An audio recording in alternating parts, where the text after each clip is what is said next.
Coucou les Calastars. Alors aujourd'hui on se retrouve enfin pour une nouvelle vidéo sur Zelda Breath of the Wild. Donc désolé vraiment pour le retard que j'ai pris, mais j'arrivais absolument pas à filmer, donc je m'excuse encore. Donc aujourd'hui on se retrouve pour une petite vidéo, comme vous avez dû voir dans le titre, où je vais vous montrer ce que débloque les DLC, les épreuves légendaires de l'épée, les épreuves de l'épée légendaire, je crois, si je ne me trompe pas, et l'Odo prodige. Donc je ne montrerai pas tout dans la vidéo parce que c'est assez long. Donc on va commencer tout de suite avec les costumes. Donc alors on va démarrer tout de suite avec le t-shirt Switch. Donc il est pas mal, moi je l'aime plutôt bien. Donc avec l'emblème de la Switch. Donc il est vendu avec le Season Pass. Ensuite le petit masque de Korogu. Donc qui sert à, quand il y a des Korogu dans la zone, à bouger, à faire voilà. Donc ensuite je passe aux tenues. Donc la tenue de Tingle. Donc Tingle, Majora's Mask et Wind Waker, si je ne me trompe pas. Voilà, donc rigolote malgré le fait que Link a un petit peu un air idiot, même vraiment idiot, c'est un peu moulant. Ensuite la couronne de Midona, donc magnifique. Bon, même si c'est un petit peu bizarre parce qu'il y a les cheveux de Midona, parce que je sais pas vous, parce que c'est bizarre parce que c'est une couronne, donc il y a un masque et sur le masque il y a les cheveux de quelqu'un, c'est un petit peu bizarre. Mais bon. Donc ensuite une tenue très stylée, donc la tenue, l'armure spectrale, donc qui augmente bien votre attaque, et auquel derrière, voilà, donc il y a l'emblème d'Hyrule. On va prendre une. Voilà. Donc ensuite, non, voilà, comme ça. Donc ensuite, le petit, attendez, j'enlève ça parce que là on a l'air vraiment ridicule. Le petit haut de homard, donc de Wind Waker, donc qui est très rigolo et mignon, donc qui vous augmente votre résistance à la chaleur.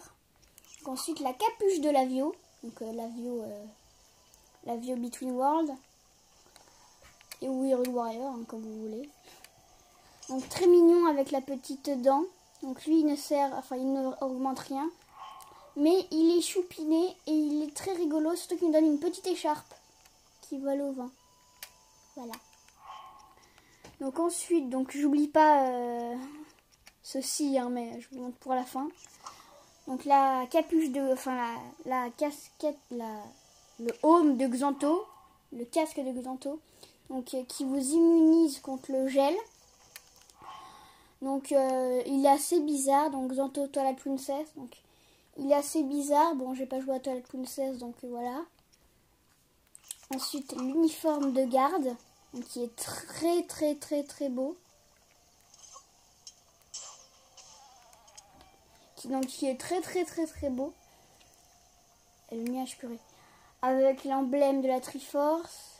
Et qui, quand vous n'avez pas la tenue complète et que vous chargez vos coups, voilà, donc ça vous prend pas mal d'énergie. Mais quand vous avez la tenue complète, ça vous prend beaucoup moins d'énergie quand vous chargez vos attaques. Voilà, donc ensuite l'armure spectrale, non, c'est quoi? Bref, bon, on va dire armure spectrale 2. Donc la tenue de Ganon dans le temple de la forêt d'Ocarina of Time. Donc très belle également avec la cape qui vole. Oui.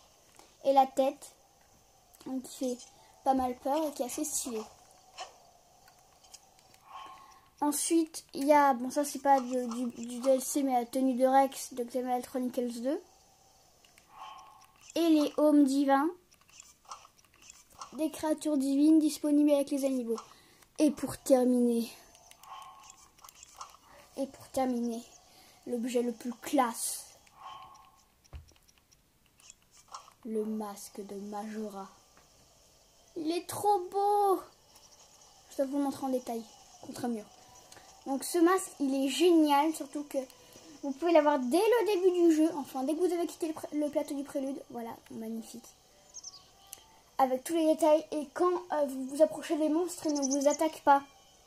Donc par exemple quand vous êtes en mode hardcore avec le DLC, c'est très pratique quand vous n'avez pas envie de combattre les monstres, mais que eux ils ont envie. Donc, si je n'oublie pas, donc voilà. Donc je vais vous montrer quelques tenues avec les amiibo. Donc la magnifique, bien sûr, tenue du temps de Ocarina of Time. Avec le bouclier Ilia. Bon, même si dans Ocarina of Time c'est le bouclier Ilia, mais bon, voilà. Et bien sûr, bon ça a été un petit peu surprenant et assez bizarre. Surtout que ça fait pas beaucoup Zelda. Donc la moto, quand vous obtenez, quand vous finissez le dos prodige.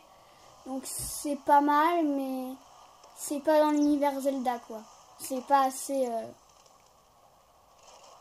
l'univers Zelda. Donc c'est très pratique pour se déplacer, malgré le fait que c'est un petit peu bête parce que vous l'obtenez quand vous avez fini toutes les créatures divines, donc que vous avez exploré tout Hyrule quoi. Donc vous n'avez plus trop besoin pour vous déplacer, mais bon, soit. Donc vous pouvez les recharger avec des matériaux n'importe lesquels, mais les plus efficaces restent les matériaux antiques. Donc je ferai une autre vidéo pour toutes les tenues du jeu, qui sortira bientôt pour rattraper mon retard. Donc j'espère que cette vidéo vous aura plu. Donc on se retrouvera plus tard pour d'autres épisodes et d'autres aventures. A plus tard, Calamar.